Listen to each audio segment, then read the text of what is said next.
தாய் தமிழ் உறவுகளுக்கு வணக்கம். பிரேமலதாவை தூக்கி வீசினார்.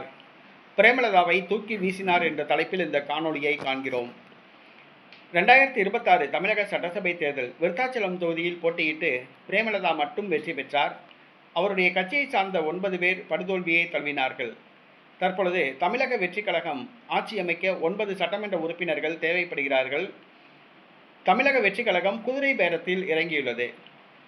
பிரேமலதாவை சந்தித்து தனக்கு ஆதரவு கோருமாறு கேட்கலாம் என்று ஆதவ் அர்ஜுனா நடிகர் விஜயிடம் தெரிவித்துள்ளார். அதாவது தமிழக வெற்றி கழகம் ஆட்சி அமைக்க நடிகர் விஜய் முதலமைச்சராக பிரேமலதாவின் ஆதரவை கேட்கலாம் என்று முடிவு செய்யப்பட்டது. ஆனால் நடிகர் விஜய் பிரேமலதாவை அணுக வேண்டாம் என்று கேட்டுக்கொண்டுள்ளார். தங்களுக்கு ஆதரவு கோரி பிரேமலதாவை அணுக வேண்டாம், பிரேமலதா தயவு தேவையில்லை என்று கூறியுள்ளார். இது பிரேமலதா தரப்புக்கு மிகப்பெரிய அதிர்ச்சியை கொடுத்துள்ளது. தன்னுடைய ஆதரவை நடிகர் விஜய் கேட்பார், அமைச்சராகலாம் என பிரேமலதா எதிர்பார்த்து காத்து கிடந்தார். ஆனால் பிரேமலதாவின் ஆதரவு தேவையில்லை என நடிகர் விஜய் தெரிவித்துள்ளார்.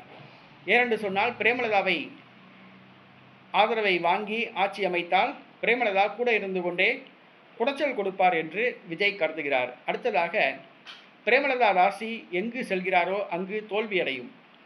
பிரேமலதா அதிமுக கூட்டணிக்கு சென்றால் அதிமுக தோல்வியடையும், திமுக கூட்டணிக்கு சென்றால் திமுக கூட்டணி தோல்வியடையும்.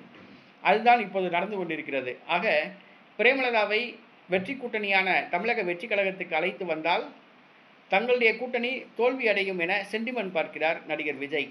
ஆக பிரேமலதாவின் ஆதரவு தேவையில்லை, பிரேமலதாவிடம் ஆதரவு கேட்க வேண்டாம் என்று நடிகர் விஜய் கூறிவிட்டார். நடிகர் விஜய் தனது ஆதரவை கேட்பார், அமைச்சராகலாம் என காத்து கிடந்த பிரேமலதாவுக்கு ஏமாற்றமே மிஞ்சியுள்ளது.